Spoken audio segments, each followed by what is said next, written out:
Dawson. Hey, Patrick. Spiders everywhere, but not a Doc Ock to drink. There's no Dr. Octopus is not in this game. Nope. As far as I know. Listen, I've only played it like 8 hours. I've not seen an octopus once. Hello, this is the Spider-Man, the new game from Insomniac Games and Sony. Sorry, what is it? The Spider-Man game. That's not true. What's it called? Spidey. That's not it. The Amazing Spider-Man, the Spectacular Spider-Man, the Terrific Spider-Man. It's none of these. The Wonderful Dr. Octopus. Is this a thing you know or don't know? It's called Spider-Man. It's not. What's it called? It's called Marvel's Spider-Man. We get it wrong in our review. Oh, I did see that Insomniac could have put out a thing where they were like, hey, if you're looking for where it's like preloading, it's listed under Marvel's Spider-Man, not correct. Spider-Man. It's under M. Apparently, I'm a little low on the mic. All right, I'll bring you up. Boost me. Give me a boost. Kadakun got it right on the tweet. I got it right on my tweet. So, rated M for Marvel, says Foxeared.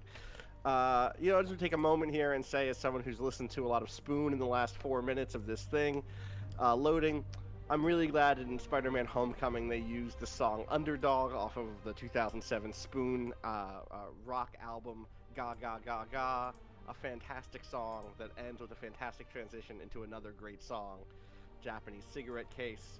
Do you have the audio set up now? Is the audio good? It should be good. Okay. I was just giving you audio to test, Spoon is a good band. I have not liked their last couple of albums, but they were on a really good run for a while there. For like a decade. So I was like, I cut them some slack, No change on Austin's mic. You were boosted to 180% in Discord. People are saying I got quieter.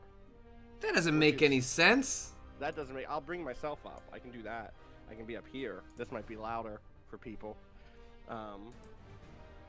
That is fundamentally against the laws of Discord physics. You raised me higher. I raised you at 180%. Oh, you know where you have to move me? Is in the middle of your OBS. Look how low I am on OBS. No, that's me. That's my mic. Nope, the next one up. Desktop audio, but that's okay. Well, that's me. That's gonna raise the game audio. I'll have to do that in-game. People are saying the game audio is slow also, so... Well, but that's okay. I mean, I've done a stream before. That's not how I would raise your audio. That's what it is. That's it. Now I'm good now, probably. I can keep bringing myself up, but I bet you I start clipping soon. Check 1 2. Check 1 2. People are saying, what if you lowered me? What if I go down here and I do a voice like this? Hey everybody, welcome to Marvel's Spider-Man. People are saying louder but still quiet. Yeah, I'm clipping. See, it's because I brought myself up on my mixer. I'll bring up this desktop audio. This is not how this works. This is against all the ways that I stream this. I've streamed with you before. Many times. The way I manage it is that I manage it in Discord. It brings it up in Discord, so you don't bring up all of the audio, which is what the desktop audio slider does. But yeah. Hopefully that's better for people. Okay. Anyway, we're gonna start. We'll just start a new game. Look at that 8% save game. I played a lot of this game. That's a lot. So you're not gonna jump into that save? No, I don't want to spoil it. Okay. That's a good idea. In fact, it's such a good idea that maybe we got an email about something. So they added the accessibility stuff today. That was in a this just come in today? Day 1 patch. Look at that QTE autocomplete. That's good. Big subtitles. That's good. Just big make subtitles. You know Yo, who I that's am. not even. That doesn't even need to be accessibility. Just like subtitles are usually way too small in video games. Subtitles are way too small. Subtitle background. That's good. That's also great for contrast to make it a little more disable readable. parallaxing. Turn on HUD elements will stay in place. Default is off. I don't know what that. So the HUD elements move a little bit. I think as you're swinging around. So that's useful. What's the next one? Damage button taps to hold. What's that say? Sequences requiring button taps. Oh, that's also great. Honestly, it's like there are certain sequences where hey, Spider-Man needs to stop this truck from moving fast. Slam it on the square button, so you don't have to do that. Option to skip puzzles. Good. You know what? I might have turned that on myself because those puzzles were not very fun in the game. I'll tell you that much. Cosmic Hunt. Cool. That's good. Good for that's all. And then is there also just straight up remapping controls or not? Well, that's just system level. Oh, right. Because PS4 lets you just do that system level, right? Yeah. Okay, cool. Hear that, Nintendo? Yeah, like this is the thing about the accessibility argument that's like so important. Is accessibility, one, is just good. It's good to make it possible for more people to play your games. But like disability is a social category. It's a category that's constructed socially, and most people fall into some aspect of disability. It's just not the visible kind and the kind that are marginalized. And so like adding accessibility options, it turns out, will help a great deal of people. And are just beneficial to your game in general. Like most of those options are things that I would benefit from, and my only disability is having terrible fucking eyes. So like that is like the argument is like so easy for me that like whether you're helping a handful of people or helping a ton of people, you're helping more people play your game. Please just do it, game devs and publishers. Yeah, and also Totally, the QTE stuff in this game is not good. Like it's not. It's bad. It's not. It's yeah. It's I like have failed a number of those taps because the window is so small. So I'm really glad that for people like Witchy Win in the chat says the tapping option is really good for me. I have muscular dystrophy. Like yes, awesome. Like that's perfect for, not awesome that you have muscular dystrophy, to be clear. Awesome that they are adding accessibility options for folks who do. All right, let's go ahead and jump on in. Perfect. So yeah, we're starting from the beginning of the game, so anyone worried about spoilers, like this is the very start of the game. We're not gonna jump into my finished. Like I'm sure that'd be fine, but then I'm worried that there's like game audio, you know, like J. Jonah Jameson coming in to like commenting on things that happened in the game. So we won't be able to show off a lot of the cool suits and stuff like that, just because I'm worried about spoiling parts of the story. Right. Those suits are very cool, for what it's worth. There's that one that I'm not going to spoil, but boy, it's a fucking good one.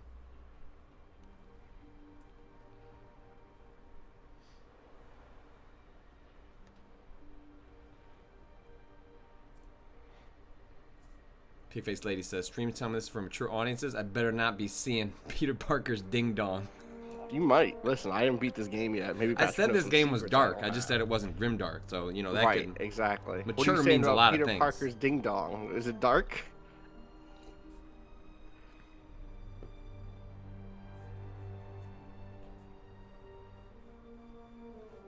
Ooh, secrets. The life of Spider-Man means having a real messy desk. That seems to be, you know, he's got to be. He don't have time to clean up. Right. He's cleaning up New York. Totally. Would you, if you were a superhero, would you keep clippings of the people you put in jail? It seems like I would just keep that in a folder on my phone. I don't know if it'd be like around me. Yeah, physically. But that's called environmental storytelling. Austin. I see. Yeah, they do something with that board. That's called exposition without having the character say it. Right. And that's called lunch. 2 toasted pieces of bread with nothing on them. I've done that before, but come on, get some peanut butter. Get some peanut butter, get some butter, get anything. Some jelly. This track is good. Yeah, this is a really terrific opening to the game. I like his eyes. I like the way. I love the. Pay your bills, Peter. He had to program a UI to yell at him about his bills. True. Like that's Same, not just there. To be honest, that's.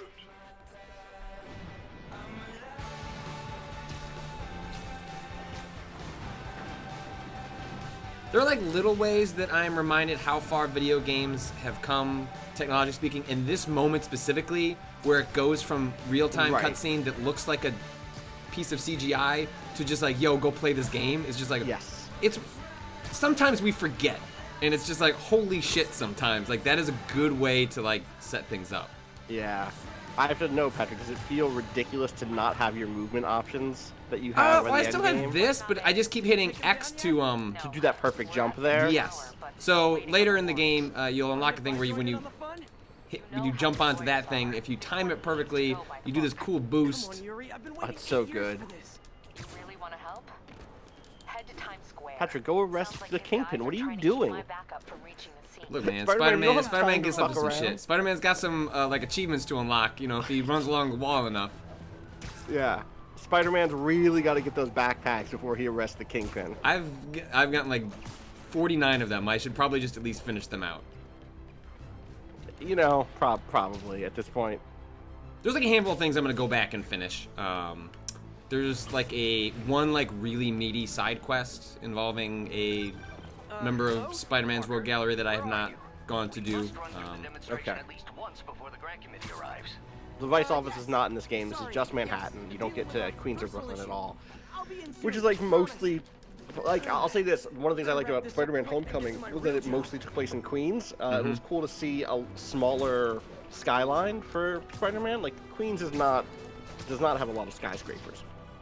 Queens is mostly, like, suburban and like, light urban commercial stuff and some industrial. And so it's like, 2-floor buildings instead of or 3 or 4-floor buildings. I'm in a 4-floor apartment building right now in Queens. Like, that's not as good for swinging as Manhattan is. Apparently a little bit framing. You know what, Patrick? You don't even need to stream to me because the one up on Twitch is actually just like a second behind where your stream is to me. Okay. So I bet if you kill that stream, it'll be fine over here. Or I can dump you down to 480. Just drop it. Just cut it. Fuck it. I'm legit a second behind on Twitch now, so. And that'll help the frame rate. Yo, that's weird, because it's not... Huh. Bring in the hammer. I don't know what's up with the stream. Yeah, it's been weird. I'm not getting any drop frames on my side either. Yeah. It's weird. The game is genuinely really stable in terms of frame rate and stuff, so...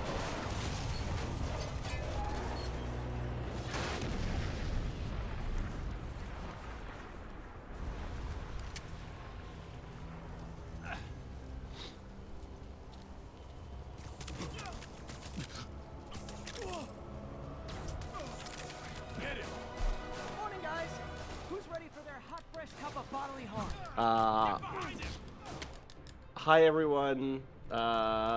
everyone. I'm Toby in chat says the first transition from Queens to Manhattan in PS2's Ultimate Spider-Man was one of my favorite game reveals of that generation. I watched a friend play Ultimate Spider-Man. I knew that part of it took place in Queens and part of it took place in Manhattan, but I actually don't know what that transition was. Yeah, I'm curious. Wait, Ultimate Spider-Man or Spider-Man 2? Ultimate Spider-Man was after Spider-Man 2 and it came out on like the PS2 and the Xbox. And was, I think it was after. And it was pretty well regarded. It was based on the Ultimate Spider-Man comic books, and it had like a cel-shaded look. It looked really cool at the time.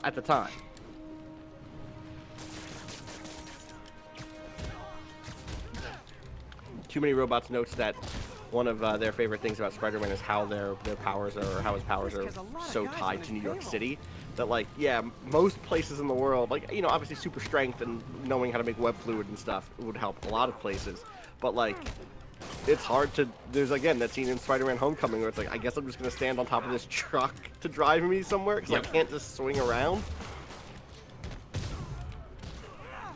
Yeah, there aren't a whole lot of superheroes where, I mean, their geography, their geographic location is important to them maybe as a character, but not necessarily to their identity as, like, their powers. Right. A lot of people are saying, yeah, Ultimate Spider-Man was actually better than than Spider-Man 2 was, but it just didn't separate itself from that game enough in terms of, like, adding new stuff. Oh, it died. I was, like, forgetting that, I kept hitting, okay, so a little bit later into this tutorial, you'll be able to hit down in order to heal yourself, so I was being careless because I kept hitting down thinking that I was healing myself. Nope, you don't have the boost thing yet. Can't wait to see Willie's face when you slap the cuffs on. There you go. The combat early on can be a little challenging because for a couple of reasons. One of the big ones is I definitely came in expecting more of an Arkham style in terms of looking at enemies to see when they would attack and then I would respond to that. But in this, you just look for the spider sense to go around Spider's head. I just call him Spider. I know him real well, so I just call him Spidey. Oh, people asking, by the way, this is PS4 Pro. Yep. Running at 1080. Is there a high resolution versus high frame rate option? I don't think so. I think like when it doesn't have that stuff, it like runs at like, what is it, like checkerboard? I don't know. Yeah, don't ask me. I don't know anything about resolution. I run everything at 1080. Ends of Invention says, at what point are you able to trap your enemies in a web and drain their body of nutrients? Is that a endgame upgrade or? But I don't have it yet in my save. I don't think maybe that's a secret skin that I'm not unlocked. Right, it's like one of the suit powers. Get more backup and lock down the airspace. Is this a comic character? I don't. She's not in any of the movies that I remember. Yuri Watanabe? Yeah. Yes, I think so. Yes. He's the day, Willie. She, in fact, is yes. I mean, I assume so. Like, it would be strange just to like invent a cop character like that out of whole cloth, but I'm only familiar with the film versions of Spider-Man. She is, in fact, like tied to the storyline in which the character, one of the main villains in this game, comes up.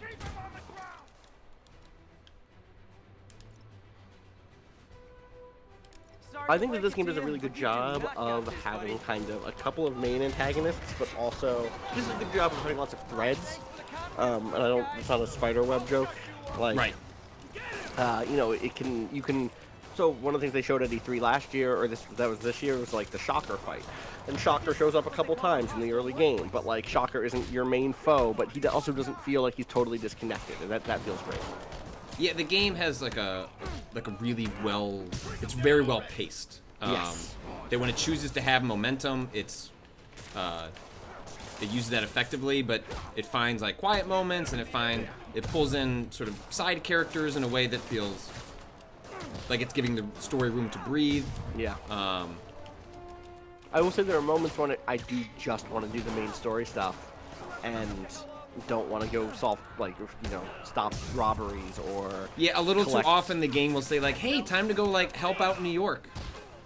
Right, go do some side stuff, and it's like, no, actually what I want to do is just go continue doing this really good main story mode, which is not what I expected. Like, I genuinely, there's a moment in our E3 coverage where we talked about, or I think it was the raft sequence that they showed at E3 at the Sony event, where like, oh no, there are people breaking out of, like, supervillains breaking out of prison, and I think on our podcast even, certainly in the room at the time, I was like, oh, why are they showing this?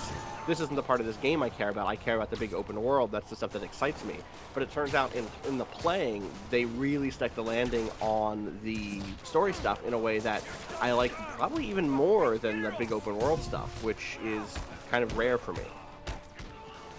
Yeah. Like I mentioned in my review, like the swinging around the world is deeply satisfying. The stuff that you do in that world is far less so. Yes. Like, even the stuff that's there, I don't know that it's outright bad. It just gets repetitive where you go, oh, well, there's got to be more to this, right? It's like, oh, no, like, this is kind of all there is. Word Another Word says, this is my first time seeing the game, and I'd be so happy to spend hours swinging around stopping small crimes. You will have your opportunity, and my suspicion is by hour 3, you'll be like, okay, I've stopped enough of this one mini event, because there's only like 5 of them in any given like section of the game. Basically, they add new ones as you play through, but they just kind of like heighten in severity. It just goes from like a robbery with people with pipes to a robbery with people with guns, you know. Okay, server room it is. Very important question from Stafford DM Patrick, who who apparently has subscribed for the 4th month in a row. Thank you to Stafford DM. They say, real journalism hours. How do those puddles look? I didn't really notice one way or the other. Yeah, like I'm trying to think of sequences where I even saw puddles. I think the part of the game I'm in now probably has puddles, because it was just raining in the story, and I bet you there's some puddles in there. Which is actually a unique thing, right? Like, this game does not have a day-night cycle in the traditional sense. The fundamental, like, what time of the day is based on where it is in the story. And there are times when it's like, oh yeah, it's, like I said, Patrick's going out at night to stop some crimes, and so it's nighttime. And there are times when it's like, oh, I have to go meet someone for breakfast, so it's like daytime. And that, it again, is very well paced, is very well handled in terms of like feeling the weight of time moving. One thing that's like a smaller thing that this game gets, I mean, yes, the quips are funny, like they get that part of the personality right, but it's also not repetitive in a way that it becomes so, like, where you're hearing the same bit about every character over and over again. Like, they have a wide variety of lines where it almost just kind of like blends into the background. Like, I'm not saying I was laughing all the time, but it fit the personality, and it didn't become an annoyance in the way that I was kind of worried. When it's like, all right, if you're gonna have a very active character, there's like I've not good heard chance him that could become himself too much at all. Yeah, you know, there's no like, you know, sometimes you get a game like this and you're like, oh yeah, that one fucking phrase that he says 70 times. I haven't heard one of those yet. I was playing a game this morning, in fact, like, there was a puzzle I was trying to figure out, and the character kept saying, we gotta get the bucket into the water into the bucket, and I was like, yeah, I'm aware. And like, every time you hit like the scan the environment button, it's like, we gotta get the water into the bucket. And like, every time, like, I'm just trying to figure out this puzzle, man. Like, just back the fuck off. And, like, the 15th time, I turned off the audio to the game so I could just like look around the environment to see what the hell I was missing. Who was it? Was it Kirk Hamilton who did the series of posts on like the bad enemy barks in games and like in Arkham and in Tomb Raider and stuff like that? You look those up. Those are funny. Come on, Spidey. There you go. Nope. There you don't go. Give me that trigger. Fine, we'll just climb up. Just do a little run, yeah. Oh. One of my favorite things about the learning the movement in this game is that you go from holding R2 all the time, because like, okay, this is how I move, to using it as just like a quick single thread. You're like, all right, I just want one thread to go over here, and you get used to it, and it works. Huh. It's like my own private ventrance. Fisk may be a dirty Word Another Word says, I am a little bummed that you don't just web up the baddies. Some of them seem a little dead. Superheroes kill people is a thing that I will say, just as a rule, is anytime you punch someone, you have a chance of killing them. I can't, that's just part of it. But I also, and by which I mean that part of the fantasy will always fall apart because violence is deadly, period. But I actually think that this game does do a couple of things to actually try to negate that.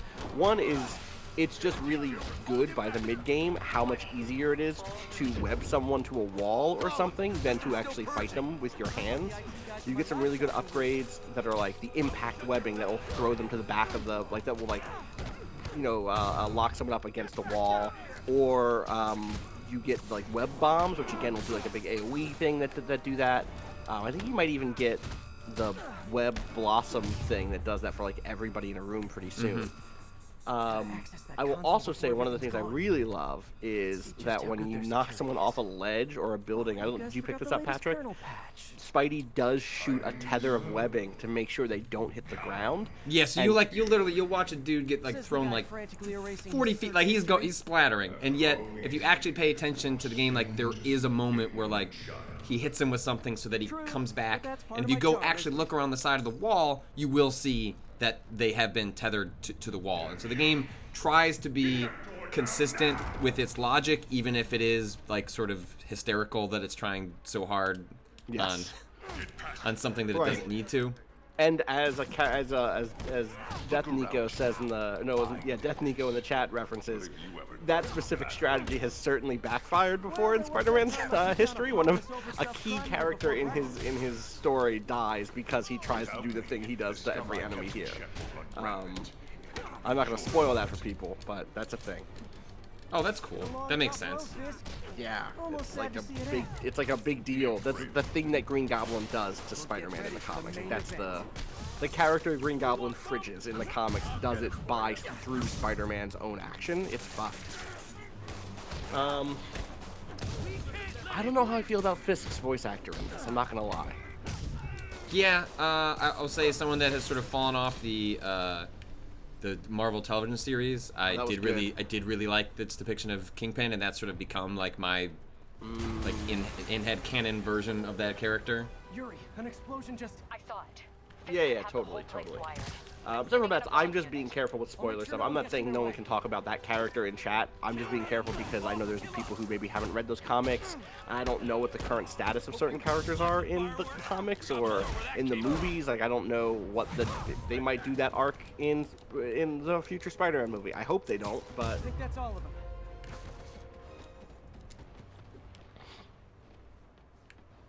Also, I guess I'll say we have been.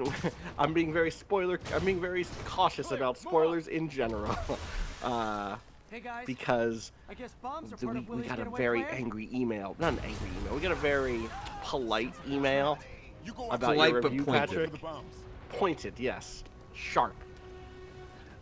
Because you used the phrase Dr. Octopus in your review. Yes. Everyone And clear out! Evacuate the building!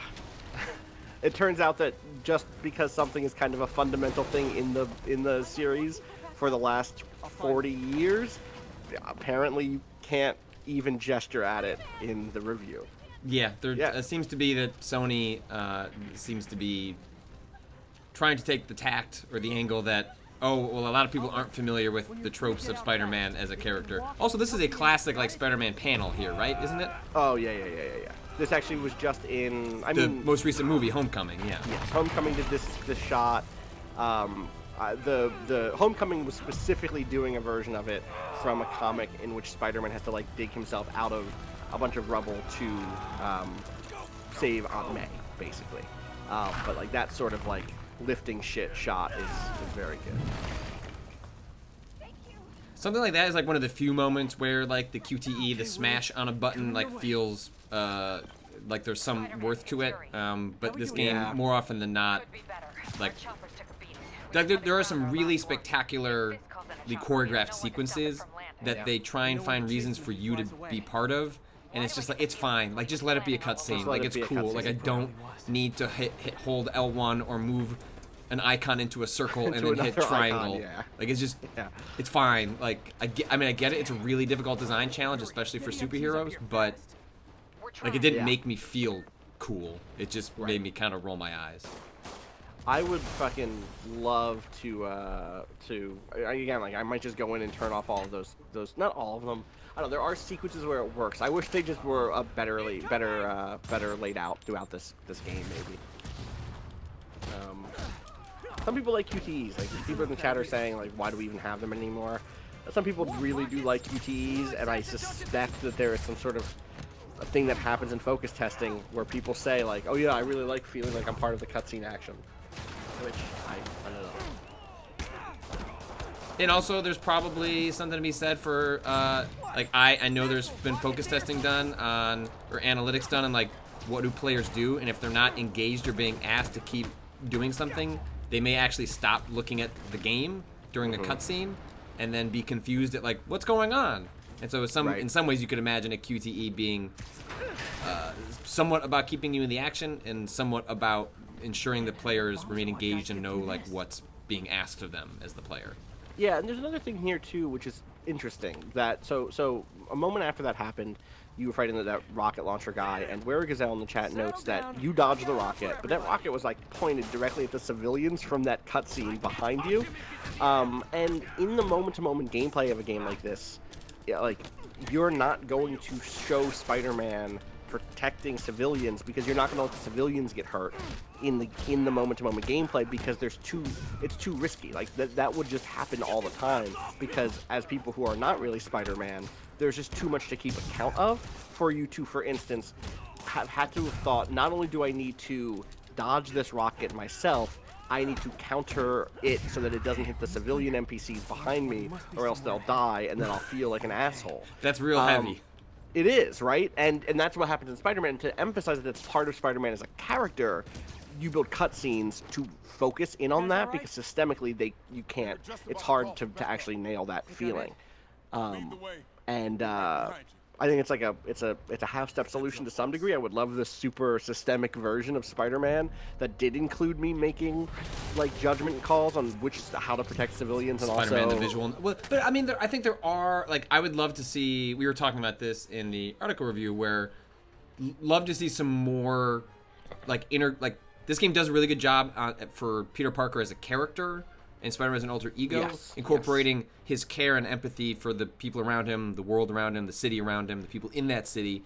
But mechanically, it could probably do like there could be some really interesting like meta level sort of like city stuff that's going on where I don't know, like depending on where you're spending your time, like those areas. I don't know. I'm not a game designer. I'm not gonna hang with but like I would love there to be like more investment for the player that's reflected in the city, like some push and pull with where you spend your time. I am, you know, I've written a couple of articles about superhero games and cities. Like, it's a big thing for me. And cities and NPCs and stuff in general, civilians in open world games. And I think this game does a good job through its storytelling and through some conversations of making New York feel like a place Spider-Man should care about. That's a big thing that I give a deep fuck for, because like I love the Arkham games. I never think Gotham appears in them as Gotham, as a place that I should think is cool and that, like, I want to exist and that people should live in. I don't know that this game does that in the open world in any way, but I do think it does it in the story, which is at least a step in the right direction. Like, Manhattan and New York feel like a lived-in place, and they feel like it's filled with regular people who Spider-Man cares about, because they are rendered as real people. Hey, Yuri. Someone in the chat was saying that they didn't get that Spider-Man didn't understand that those cops were bad right away. This game is filled with Spider-Man not noticing that people all around him maybe have some ulterior motives. Yeah, it's like it's weird, but it's because intentional. It's a dramatic irony thing. Yes, and that naivete is like sort of central to Spider-Man as a character for you know, which can seem sort of repetitive if you've seen all sorts of iterations of him before, but to some degree his naivete, even after like a story like this where he's been in the job for, you know, this isn't high school Peter Parker, this is like late 25, college, like early 20s Peter Parker maybe. Yeah. Writing your memoirs? I don't know if they've said how old he is, but somewhere between like 18 and 22 probably. Shoddy Robot in the chat says that in our review conversation we said we didn't want it to be Spider-Man Cart Life. I want Spider-Man Cart Life.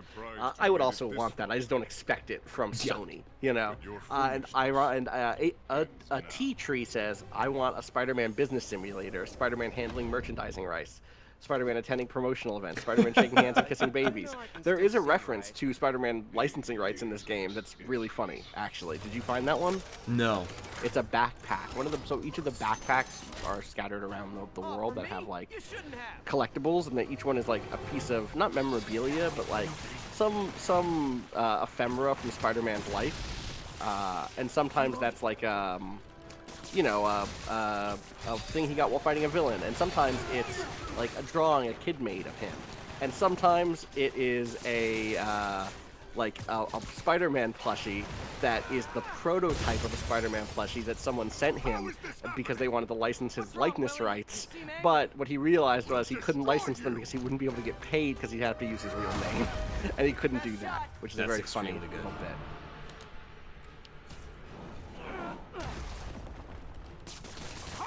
Be an opening.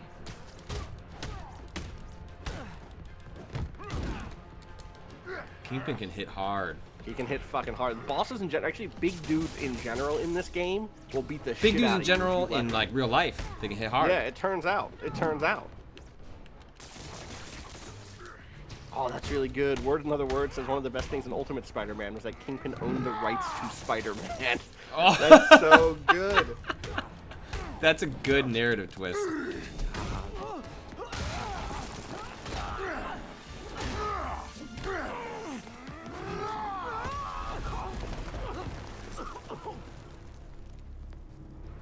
You are everything that's wrong with this city. Weird Gazelle, the money makes him strong. He's stuffing money into his suit. That's all money. That's how he takes all those hits. Yep. Smart Force 1 wants to know if Big Boy could beat Spider-Man. I don't know. We'd have to run the tests, you know.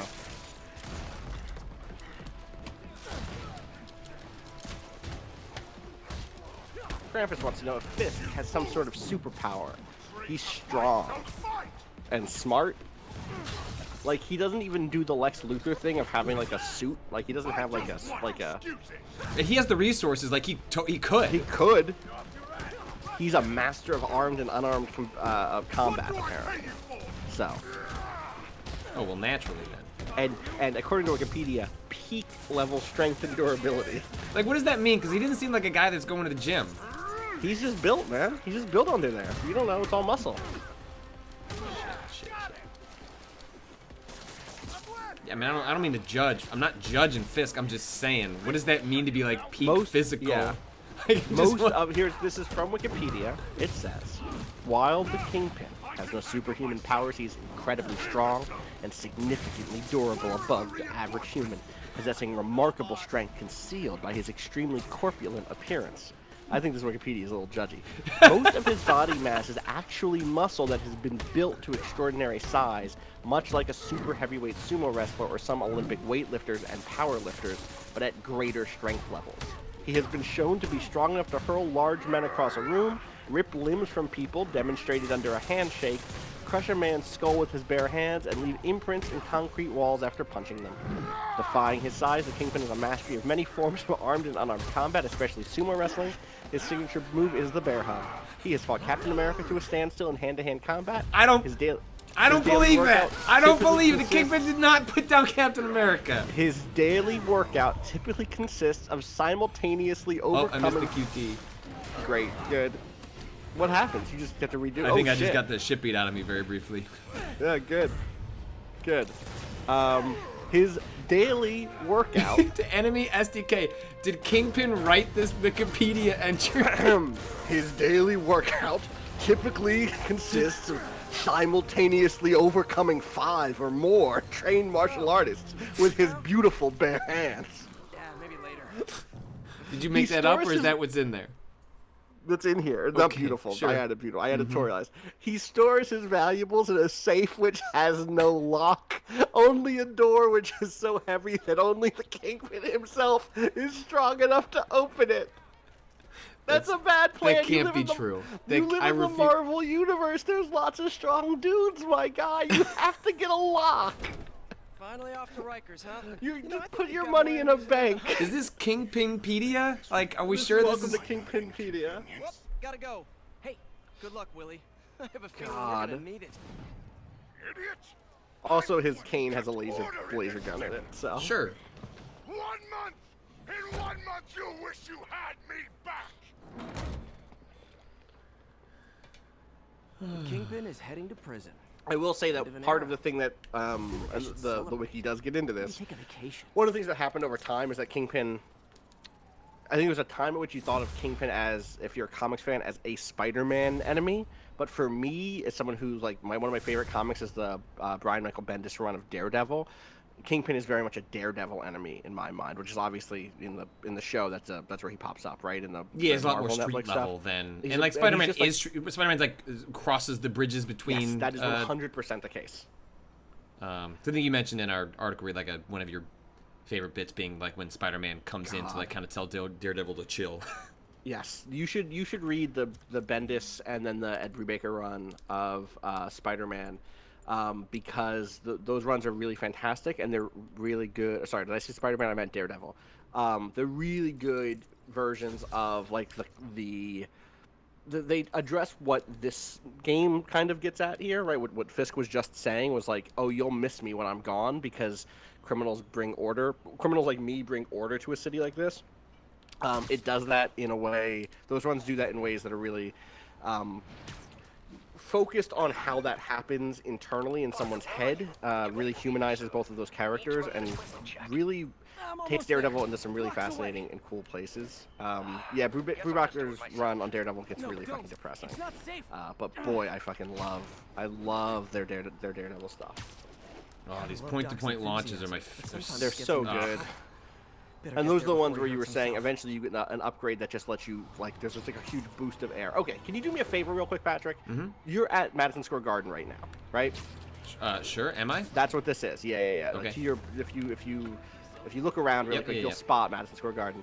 Go east from there, or like, go to the top of Madison Square Garden real quick. This is so frustrating for me. You don't have your super jump yet either. Now, Madison Square Garden is on 34th Street in New York. Times Square starts at around like 41st, which means it's to the north. But in this game, it's to the east. If you look east, you will see both the Empire State Building, which is where it's supposed to be, and also if you swing east from here, you will hit Times Square, and it's so disorienting. It makes no sense. It's so frustrating. I'm sorry. It's so frustrating. I like those birds. Those are good birds. It's fine. Those are some strange liberties with like New York. It's a very specific thing. I'm curious, like how, like that's clearly something someone probably thought about, right?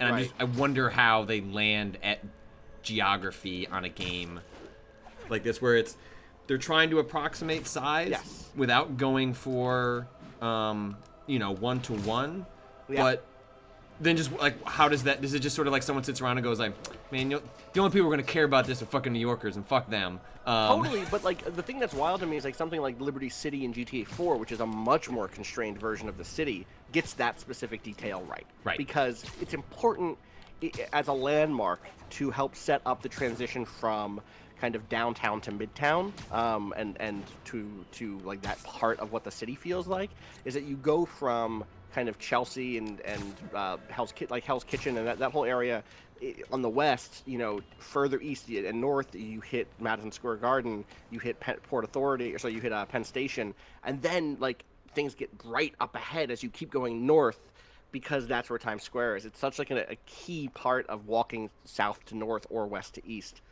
Anyway, it's a very particular problem, I know. I'm Weasel Nice. Sorry, There's a I'm Stark late. Tower in this game. You said the Avengers Tower is in the game, right?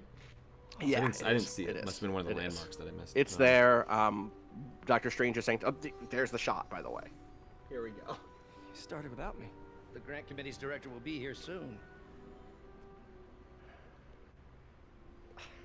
It's fine, Parker. I invented this equipment. So the point I that think I you can make handle in your review. Well, is that- let's let people watch the Okay. sequence and then we can fully Okay. explain. Yep. Power damper. Oh, man. Maybe we should abort. Not yet.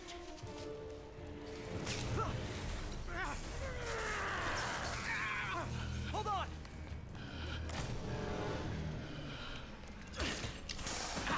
Dr. Octavius, The are you big red okay? stop button.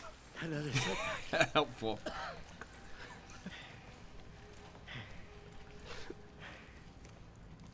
Death Nico says, Close.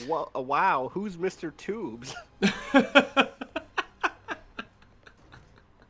So the thing we alluded to earlier was like I wrote a line in my review was that Is anyone I thought there? that sequence right there was really was all clever about because energy levels. you, See in the any other concentrations. Spider-Man story, you're like, right, okay, From a certain here's viewpoint, it's a Otto. very positive All right, development. how long does it take till he turns into Dr. Octopus? And then they specifically do a sequence where things are going to go wrong. It looks like he's got the arms coming off of him, Yep. and then they pull Is there back. And I'm someone like, else oh, that that's can really discuss this? smart because it's reflective of the way the game Maybe you wants to should take the rest of the turn day off, Peter. the whole rogue gallery or certain elements of the rogue gallery into actual characters where his fate Which or they what do you- with Otto. Otto's a great character. Otto is just a character, right? Like Otto is a character in the story. He's not a plot device. Like he's part of the plot. He's part of the story. But he is a character that's important to Peter Parker's development in this version. And so I had written this line that was just saying like it's a clever way of riffing on people's understanding of Spider-Man media. Is like Your we, phrasing was, me, a smarty pants, figured this meant Dr. Octavius was quickly going to become one of Spider-Man's central foes, Dr. Octopus. Spider-Man, an intellectual, counters with an early scene where it seems like everything's going wrong and a supervillain will be born, but nothing happens. It's one of many narrative head fakes Spider-Man deploys, moments that work because they betray our low expectations for stories and games, let alone superhero ones. It's a very strong compliment of this game, and they were really upset we used the phrase Dr. Octopus. they said if you use Dr. Octopus, people are going to assume he turns to Dr. Octopus. And I was like, people are going to assume that because that's just what happens in Spider-Man stories. His I'm name is complimenting Otto you for Octavius. subverting the expectation of like what the stories usually do. And is it no? You need to take that out. And it's like, all right, Yeah. well, We'll just pull the word Dr. we'll Octopus just pull the out word, and it's fine. Yeah. Keep my meme joke. Prosthesis has evolved. Here. Yep. I remember when our prototype. Timid says, who hasn't seen Spider-Man 2? This is the thing that made me consider this was like, maybe a lot of people. Like, there's been an entire They're in other bad run of shape, Spider-Man guy. movies between Spider-Man 2 and the current run of Spider-Man movies. Was Dr. Octopus in the previous, like the post Raimi pre-MCU? I don't MCU? think so. I didn't don't see think those so. movies. Even though I like Andrew Garfield. Yeah, did not, I like Garfield too. See those movies. Let's see what's wrong with you. I'm searching. I don't think so, though. Which makes sense, because, like, you don't necessarily want to... Yeah, Doc Ock was a big part of Spider-Man 2. So. Yeah, which is like such a well-loved one that it's hard to double down there. Apparently Doc Ock was teased in the Amazing Spider-Man 2 trailer. Oh, because see the they were eventually arms or setting up for the whatever. Sinister Six in the Yes. third movie, I believe. Yes, that was the plan. circuit burned out. I really like Spider-Man's Rogue Gallery a lot. If I had been here to do the pre-check, I would have caught this. Okay, let's just do some puzzles on stream. Good thing it's the intro ones. Yeah, I mean these aren't that bad. They're fine. It's pipe dreams, like it's the thing. It is. It's just, yeah. I don't know. I did like a handful of them, even the ones that like are optional to get like experience points, and then they just got so. Not even just challenging, but just like, like okay, you, like put the time in. It's like okay, I have to actually sit here and do this. I can't just like glaze over. Yeah. Control.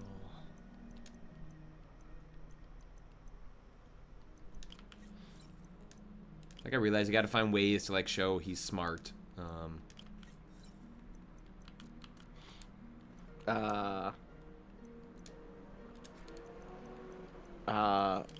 Fufuro says, didn't Giant Bombs you also mention Doc Ock? Yeah, but their review was an audio thing. So yeah, text is a lot easier for text is yes. No one is sitting down and listening to an hour of no one at Sony is gonna sit down and listen to that just to see if they said the word Doc Ock. So it's a nice benefit of that review mode.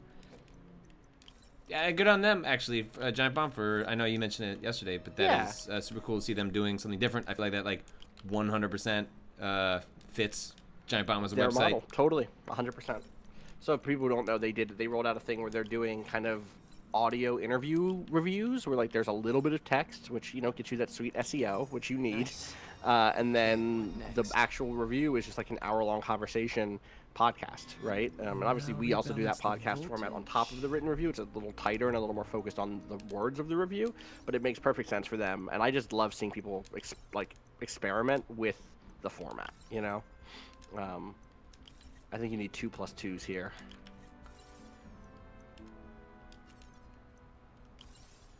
That first green should be a +2. Finished. There you go. Success.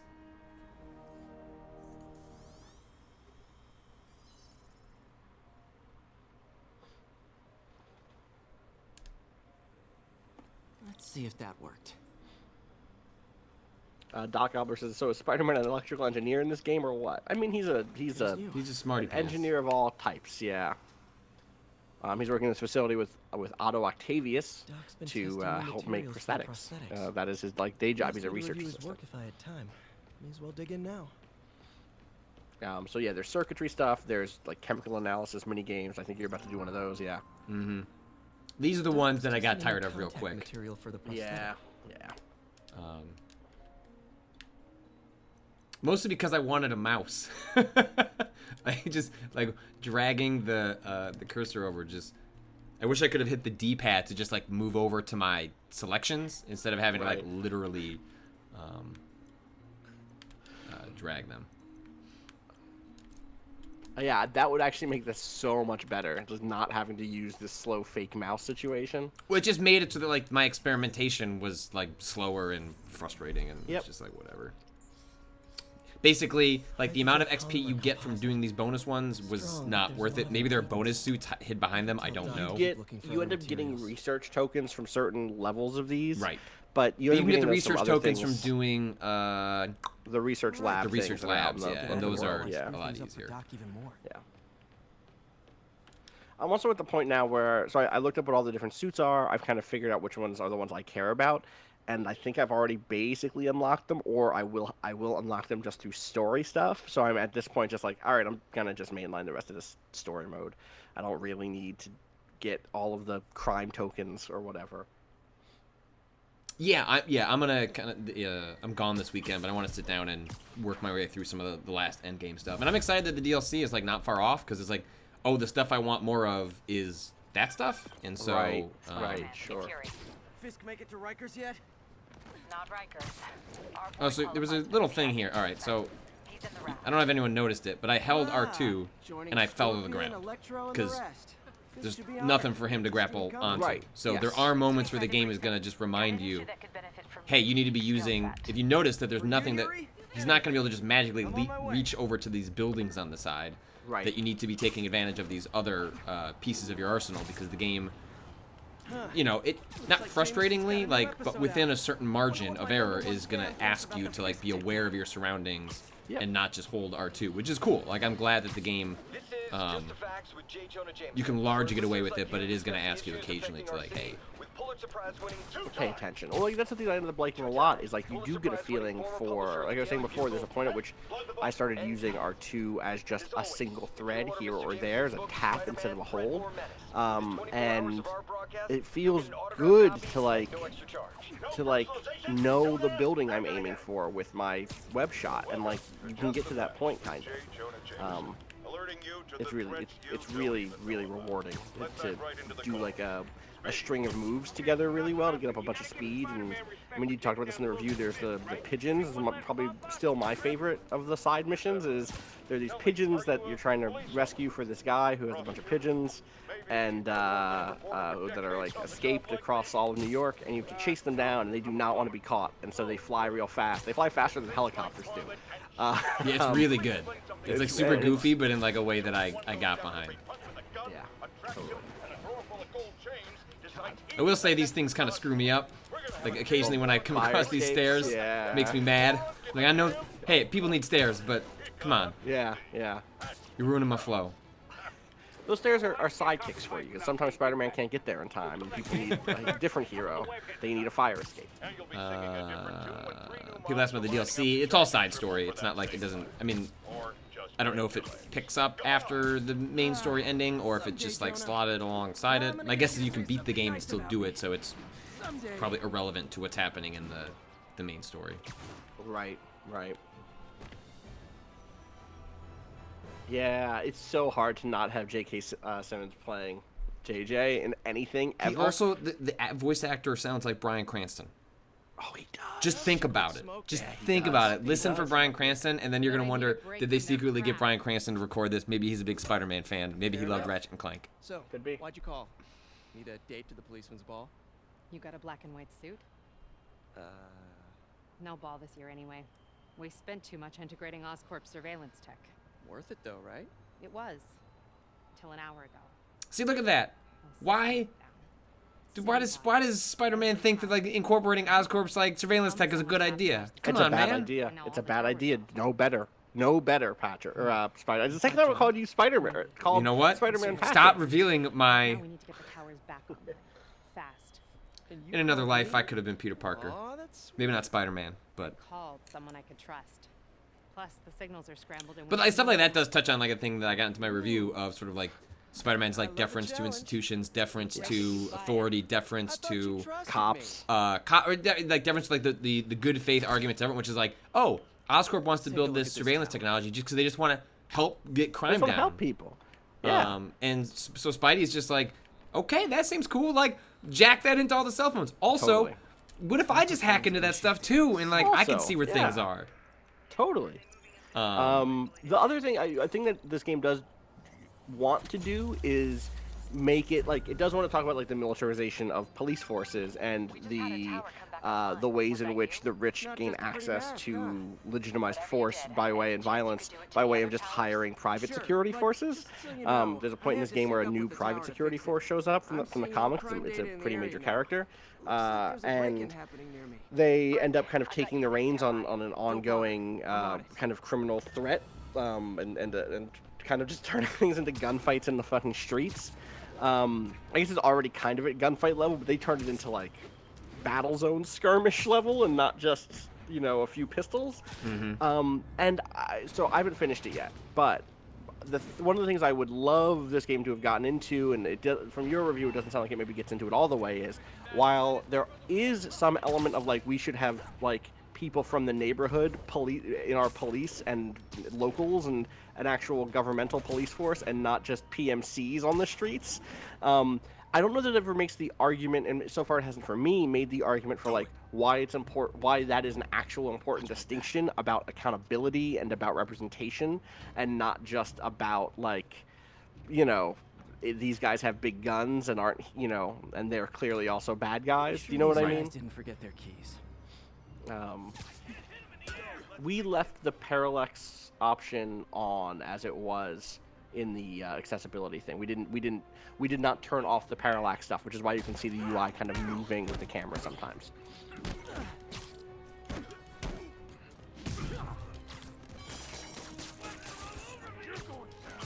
That swing is good. That like in air, like where you toss them up classic, and then this. Yeah.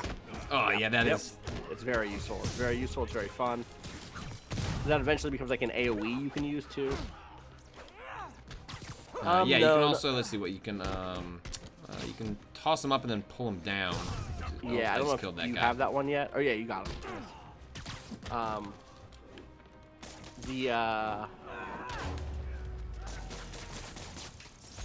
Sorry, someone asked. Crime tokens. Gotta get those crime tokens. Do you want to show the like upgrade? Thanks for that. Sure. Suit page real quick? I think that's what we're about to get with doing this. Like. Your favorite tough but lovable grizzled seem too much detective No, is most of the crimes do not start with a little cutscene. We're just literally in a mission right now that's kind of introducing. The first like hour of this game is introducing the various side activities, basically. When there's like sunset like this, just this game just looks unbelievably good. It looks so good. Ah.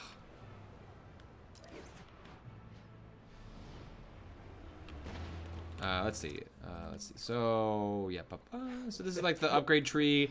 You're not making any major decisions about Spider-Man as a character. You'll be able to unlock. I mean, like for the first maybe like 8 hours, sure. Like you, but eventually you'll be able to kind of just like enough of the world will open up where it's like, hey, if you go around and just like do some shit, like you can more or less get whatever you want. So unfortunately, I don't have any skills to upgrade because I just want that. There's also like a thing I get, like you get these like really nice acrobatic moves where it's like if let's say I jump off here, I can hit X and he'll do like a roll and a jump, so you can just like keep your momentum going. Right. The game just gives you all sorts of like really fun optional tools to make sure that you're just always moving, no matter like what the environment is around you, no matter whether you can't hit R2, you can't do a jump strike or whatever. Like you always have something. So you're the snitch. Yeah, Peter is, Ilvillian says, Peter sure is a middle-class white dude. He super is. And one of the things that I think is interesting about this game that, again, is on its side and could have been a little bit more of a focus is how precarious even someone like Peter's life is. That, like, yes, Peter Parker is a middle-class white dude, like who is someone who has had a lot of resources available to him that a lot of other folks, maybe including these thugs he's fighting, quote unquote, did not have available, right? But also a couple of some corrupt politicians make certain moves, or some businessmen decide to interfere with the workplace he's at, and he is out on the street, right? He's not making a lot of money at this point. Like, it turns out being middle class is also in America in 2018 a precarious position that you never actually have stability. He has more than most, but I actually really like that the game starts down that path of like the rich. When you say rich person, what you really mean is something so much bigger and broader and richer than even we think about on the day-to-day. Like, millionaires have so much money in a way that it's hard for us to conceive of, and super millionaires and billionaires are richer still. It's just like really fucking ridiculous, and the game does start to go down that path a little bit, and I wish it would have like committed more to it. Well, and early on, it's kind of a bad look, like how it handles like the random crime. Not that there aren't random crimes happening in a city, but later on there are like more justifiable like skirmishes for you to intervene in that are of the more like generic superhero variety of there's bombs and things like that. But like early on, it's a lot of like people holding each other up and stealing a car, and it's shallow in a way that there's more they could have done with it, given the fact that in other parts of the game they're fully acknowledging how much more complicated things can get. And I think there are ways that pretty easily they could probably work towards that in a way that in some natural ways, without getting into like where the story goes, like there are ways there, this story could go in the future that it's like would be unavoidable for them to not engage with that stuff a little more sharply. Yeah, what I'll say is like there are definitely characters who are able to put Peter in his place a little bit in terms of his vision for the world and his like, listen, you just gotta keep your head up and work with the police and everything's gonna go the way it's supposed to go. Like, there are good reasons to be skeptical about like what Spider-Man thinks of as doing the right thing.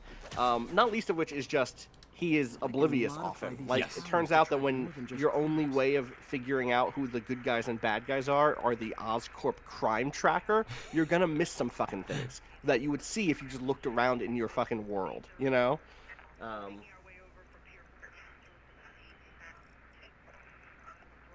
Yeah, he does. He puts on his Spider Cop character, you know. Someone was asking, Paul Giroux was asking how detailed New York was, you know, about beyond the Times Square thing. I think it's actually a really good version of New York beyond that. Like, it does the thing that my favorite versions of cities I've been, digital versions of cities I've been to, or I've lived in, do, which is every once in a while, I'll turn a corner and my brain will get confused because, like, something will be rendered with such detail and verisimilitude that, like, my brain just forgets that it's not real for a second, for like, you know, a half a second or a quarter of a second or something. And that always just feels really cool, and this game does that for sure. I attach tracking dots to these.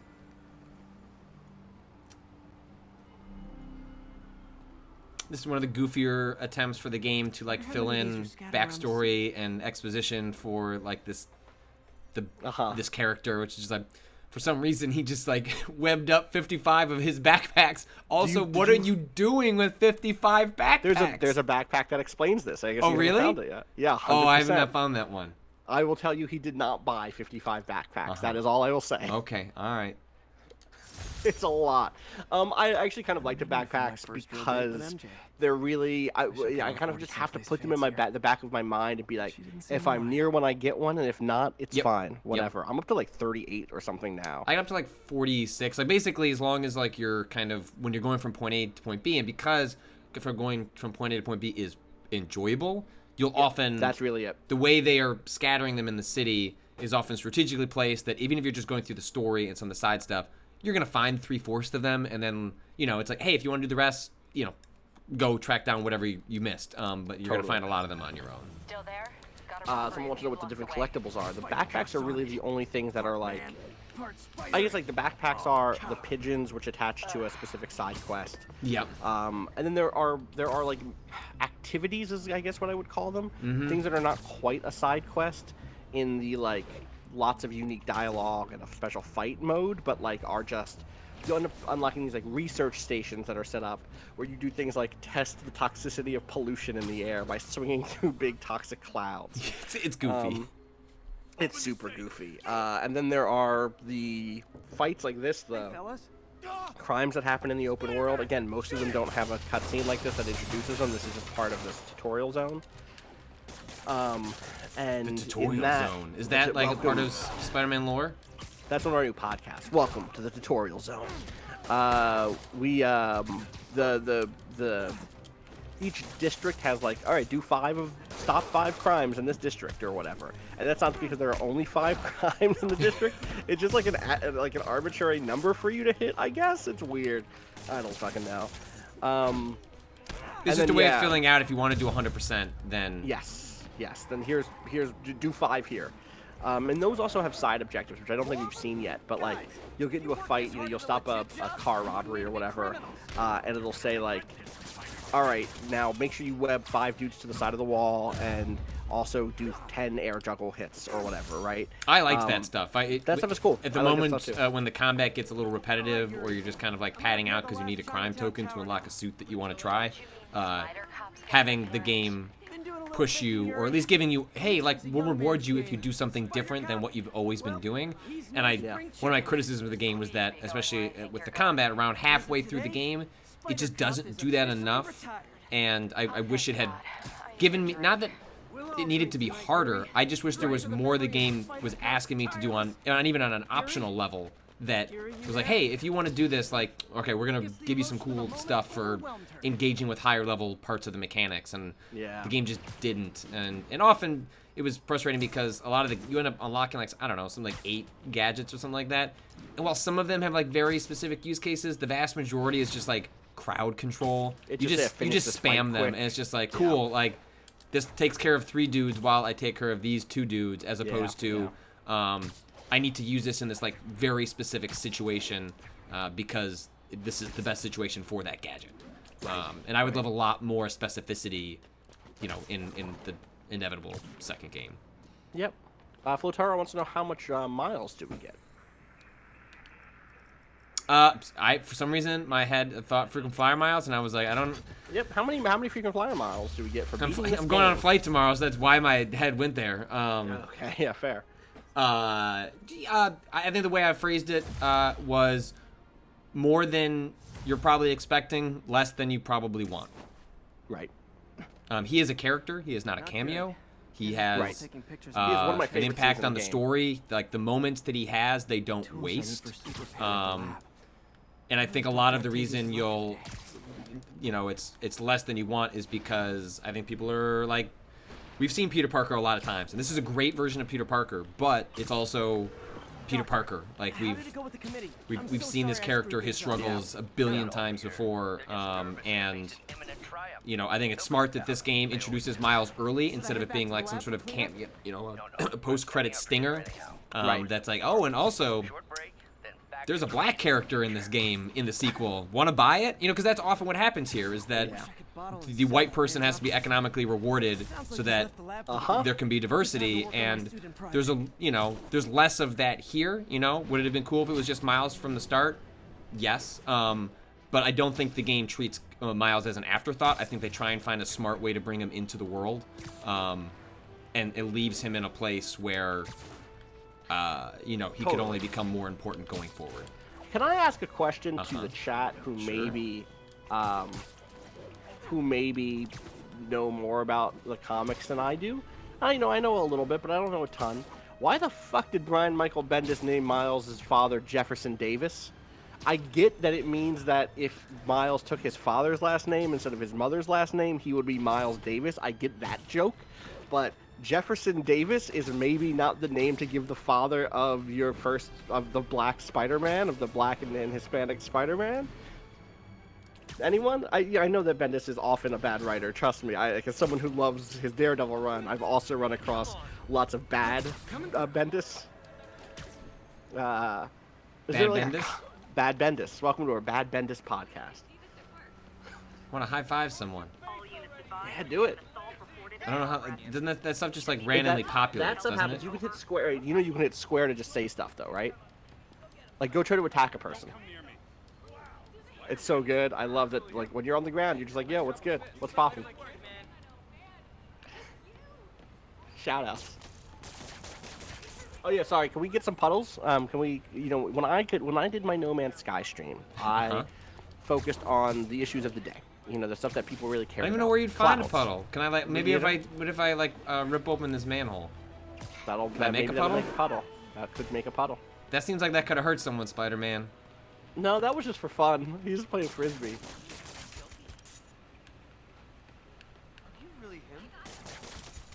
God, I was watching a friend play through Yakuza Kiwami 2 yesterday, and they've added a thing in that game where when you punch someone, blood comes out and like goes on the wall nearby, and it's the fucking most it's the most extra thing that they did not need to add ever. Did you get an answer in your chat? Nah, no one. Everyone just said like Brian Bendis is Bad. the worst. Yeah. Okay. Which, yeah. yep. Mm-hmm.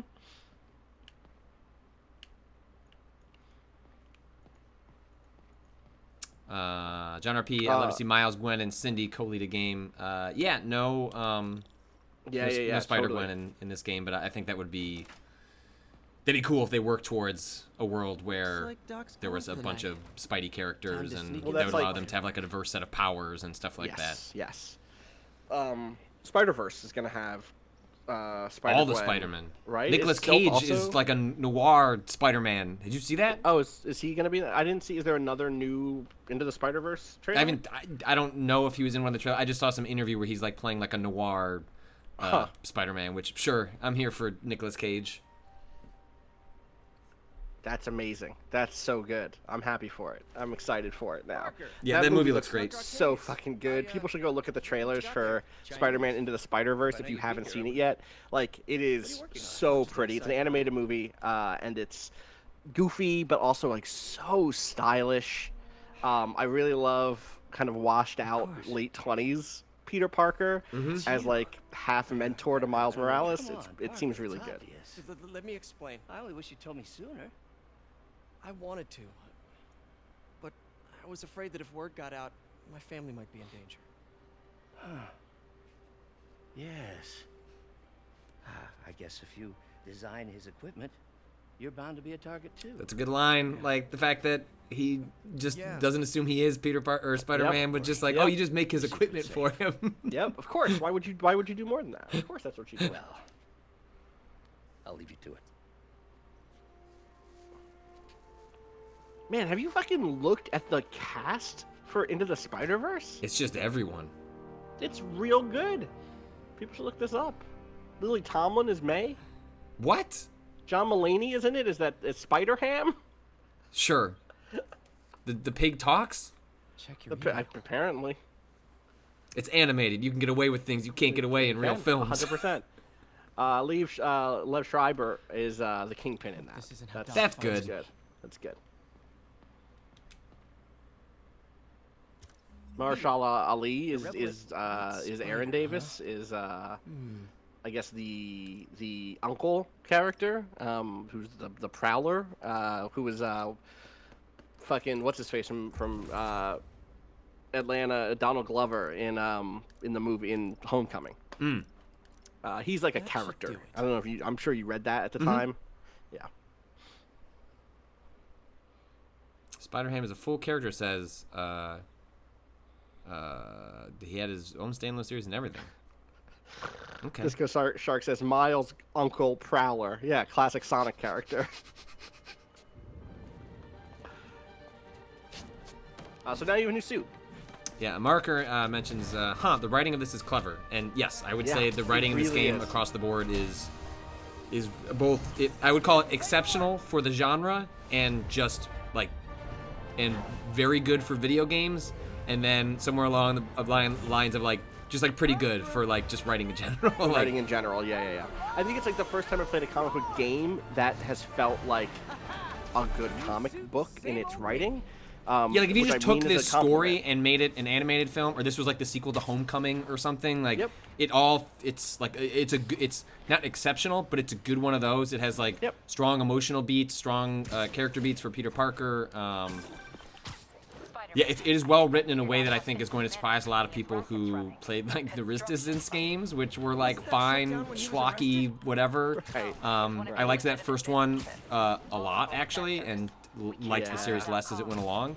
And the Ratchet and Clank games are underrated in terms of humor, but this is a game that sort of like combines the seriousness or self-seriousness occasionally in the Resistance games with the humor of Ratchet and Clank in a way that is really difficult to pull off, and I think they do like a really good job of it. I think we're gonna get puddles. I think this is like the puddle section from the E3 demo. Oh, okay. Well, finally. All right, maybe we'll do this and then we'll close things out. Yeah, show off a little bit of stealth. Just got a text from I don't think you can fall to your death. No, he always just kind of like a cat, just sort of lands. Like a spider. Please. Sorry. I love that Otto Octavius is just like, here, I've invented Spider-Man, a new thing. Hey, Pete, just want to help you with your homework. You want to go throw the ball around later, Pete? So you'll see backpack tokens. So collecting backpacks gets you backpack tokens. Crimes get you crime tokens. There's like there's some other ones here you can see like base tokens. That's where go fight waves of enemies. Right. Challenge tokens, which are related to one of Spider-Man's rogue gallery that has a side mission that is like go complete these bomb challenges or stealth challenges. Oh, I've not gotten to those yet. And then there's not landscape tokens, landmark tokens. Yeah, landmark tokens where you take photos. Some of these unlock through the story, and then you have different upgrade things, and those like upgrades are related to different things in the environment or in the open world. So it's not like, hey, I just really like doing these one things. I'll just get enough upgrade stuff through that. It's like, no, you need to go engage in all the upgrade stuff if you want to kind of go down that path. Your pal friend says, "Oh, I love the Mad Max open world video game." Yeah, it is not the most elegant thing. Someone says, "Oh, show the photo mode." This game, I don't think this game has a photo mode, right? It does. They added it in the day one patch, I think. Oh, did they? I haven't. Let's see what it does. Oh, there is a photo mode. I had not seen this. Give me a good shot of Spider-Man being all spidery. What else do we got? We have free camera. We got hero visibility on or off. Love it. Sometimes you want to get into like a good position and then turn off the hero. FOV, focus distance, aperture, filters. Go through these filters real quick. War film. Great. Not just chrome, spider chrome.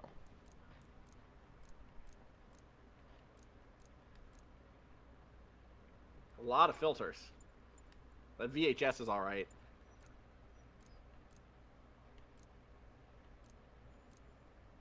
Well, okay, this is a choice. Some of the, okay, Thwip, great, good. Emote? Oh, Yeah. I don't know how. Oh, that's selfie. Oh, there is a selfie mode. How do I get into that? I don't know. How do you get into that? Oh. Okay, well, if it's this, then it's not going to be VHS, because this is... Yeah. All right, that's pretty good. Uh-huh. Who hasn't had that app on their phone at some point? Uh-huh. Totally. Well, what are the different emotes you can do? All right, let's see. That fisheye is bad. Hey! Yeah, but you know what? That seems like Peter Parker being an asshole bad. Like, I'm into it. Okay, Yeah. we do this. Let's see what our... Oh, emote. Squint. Angry. Shifty. I love the eye stuff. Surprise. It looks really good. It's one of my favorite parts of the MCU take on Spider-Man is that they are basically like, okay, this allows him to be expressive. Does it make any sense? No. Just roll with it. And oh, there should be more. That's not enough. There should be more. I want hand stuff. I want like different poses. They really went to the mat on the God of War one, so hopefully this will be something where like they start saying what people want and they'll start adding stuff. Yeah. I'm surprised. Eye intensity, huh? Yeah, what's that? It's already at 100, so what's it? Is it just like undo the emote? So you're like, oh, I want to be a little surprised. I guess it's just it just increases the black around the eye. Yeah, it's weird. Selfie light? So there's like the a selfie light. flash? Yeah, maybe if you're taking a picture at dark, at the night, you know, in the night. Look, I want the sun behind me. Well, you gotta face the other direction then. Okay, hold on. Abandon. Oh, I can't. Okay, hold on. Just spin it around. There you go. And then if you light your face, you'll still be able to show up in the selfie, because you'll be front lit and not just backlit. Got that cool. Got that city behind me. Uh-huh. What up? I got that lens flare. Get that lens flare going. Oh, tilt. Oh. Ooh. Oh wow. Yeah. Okay. That's it right there. Tilted. The sun's on your finger. You're giving the sun the middle finger right now. Too hot out in New York right now. That's what I say. Oh yeah, fisheye. That's right. This video. Oh, I look like an asshole. That's good. Welcome to the new Spider-Man skate film. This is actually a prequel to that time Spider-Man was in Tony Hawk. Okay. All right. There's my hide UI. Oh, I see. Okay. Sticker mode. What? Oh, you had stickers? Oh, a lot of stickers. Oh, wow. Unlocked. Look at all these stickers. This is good. This is good. You can unlock new stickers? Shaboy J says, I'm Spider-Man, and this is Jackass. Can we put in text? Yeah, like, if you can't put in text, what's the point? Oh, I guess you could take the picture and then add in text later. Like, in the real world. Like, you could send yourself this I guess photo. they can't. I guess that makes some Right, because let me tell you, you could make Spider-Man say some shit.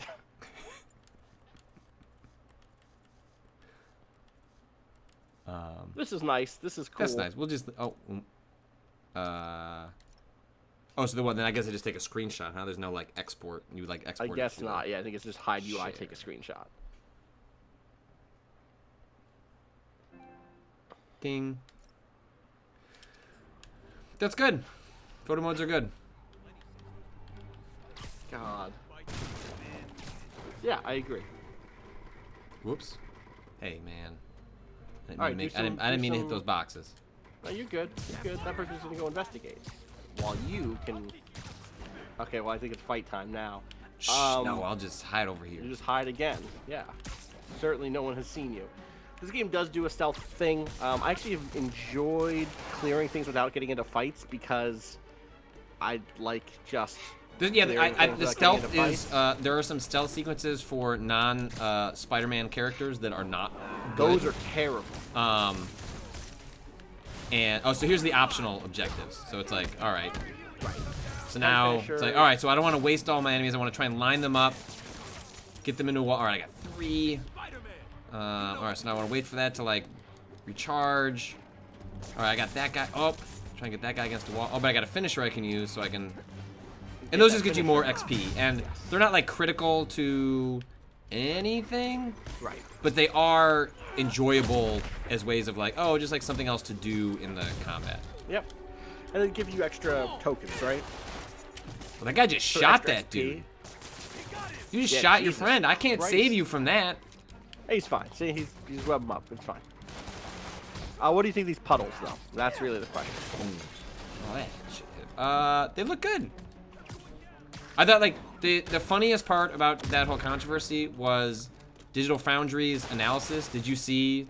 I've not watched Like it yet. their top. Well, I didn't watch it, but their like top line thing was like, what if we told you it hasn't been downgraded? What if we told you it was upgraded? Great, And the game got good. actually technically more interesting like since it was last shown, which was like, like chef's kiss, like just Very good. funny. Gamers don't deserve it. More of them.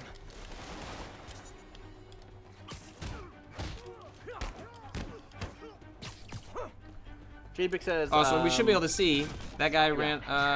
So yes, look, Illegal firearms dealers within a 3-block that dude radius of that who site. straight up I'm fell. running. Yeah. Let's see what I can And do. now he's on there. Actually, he's on there. Yeah, you just gave him a little webbing, little web package. Hopefully, someone finds him in the next 2 hours, because otherwise, it will disintegrate and he'll fall to his death. Is that 2 hours? Is that how long they last? That's how long they said it was in Homecoming. Oh, okay. Maybe there's different. There must be different lengths, because like those backpacks have been webbed up for years, right? True. They're not holding a person. Right.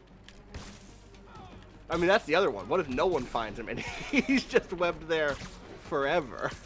Just webbed there, not left there, webbed there. Webbed there. I'm in an ass-kicking mood. Now, the reason I like those side challenges is because otherwise I will just do the thing that lets me win the easiest and will not have a real fun time. Because this game is, you can just kind of largely, Do the same 4 combos. yeah, or like, whatever. so, Or is maybe you know, too at this many. point in the game, when you don't have that many gadgets, there are enemies that can kind of fuck with you. But eventually, once you start getting enough gadgets, especially like the drone and things like that, it just becomes the case where a lot of enemies that used to be able to bother you no longer are able to. Yeah. And, you know, there was a time when I ended up going like, yeah, fuck it. Like, I'm just gonna win this fight. Don't worry about it. But Right. yeah, I don't think we're gonna see a PC release of this one. Nope. That's alright. Sorry, I fucking wish. No, short of Sony deciding to get into PC somehow, I just don't Right. think. I mean, there's PlayStation Now, right? Like, can't you play that Yep. on your PC? I don't You know if can, this game that's is true. there. I don't think so. Maybe it would be. I don't know. Bloodborne is. I saw a story today that said Bloodborne just got added this week. Oh, so probably it's okay. Yeah. So it's not like Microsoft where they're adding it day and date. Dang, looks like they called their buddies. So this is the suit power. Like this one in particular is kind of a boring one, but a useful one. It's like your focus power gets up really fast, which means then you can do these finishers, which means then you can get that bonus objective really fast. And get 10 finishers. yeah, there's like a bunch of different ones. There's like one later that's like for it's like one of the future Spider-Man ones, like for like kind of like Dr. Octopus, like arms come out and kind of wreak havoc on anyone around you. There's one that like does like a web spam that like locks everyone up very temporarily. EMP blast. There's also stuff that like blocks bullets or reflect bullets. Or... It sounds more interesting than it actually is, because in practice I found them to be like sort of irrelevant. Like I eventually just like focused on things that got my my like focused powers up, and I was able to just like spam things like the finisher attacks. Got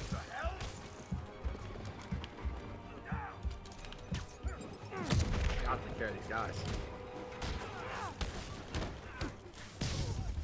And for people who don't know, the way that the healing works is you have that focus meter underneath your health bar.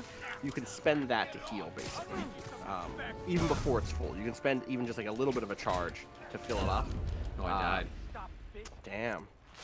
There's a suit that like automatically applies your heal. But eventually you get enough health and stuff like that that it doesn't become nearly as much of a concern. But that's Spider-Man. You know, I think it's a really good game. I liked it a lot. The open world. If you're here for the open world, like don't be. Be here for the open world because it's fun to swing around. But I think the character moments, the story, like there's a lot here to sink your teeth into. That it's not only just a good Spider-Man game, but I think it's kind of just a good game all around. And it's not just sort of like for fans of the genre. Like I think you could even not be that into Spider-Man, and this is just a well-crafted game. Yep. So.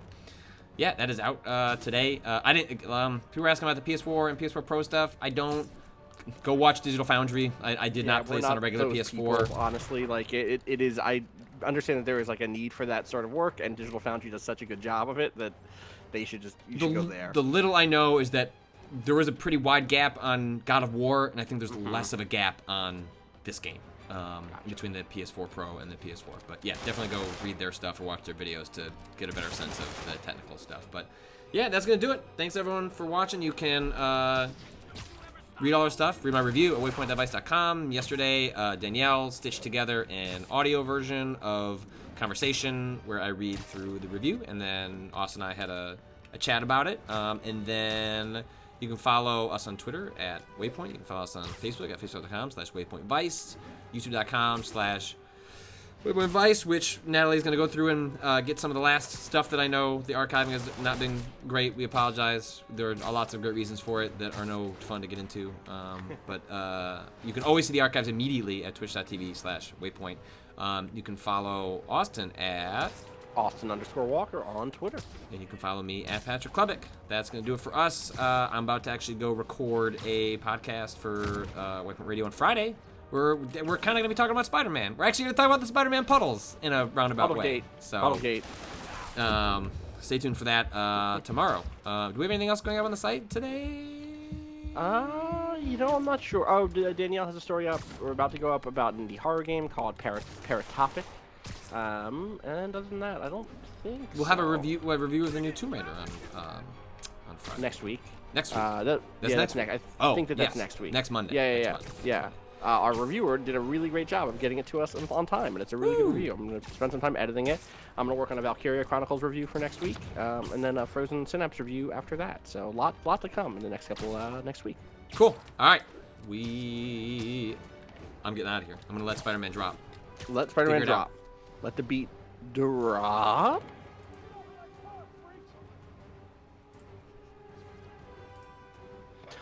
God damn it. Gamer unit will rise again. God damn it. Alright, dude. It's very funny. Alright, peace.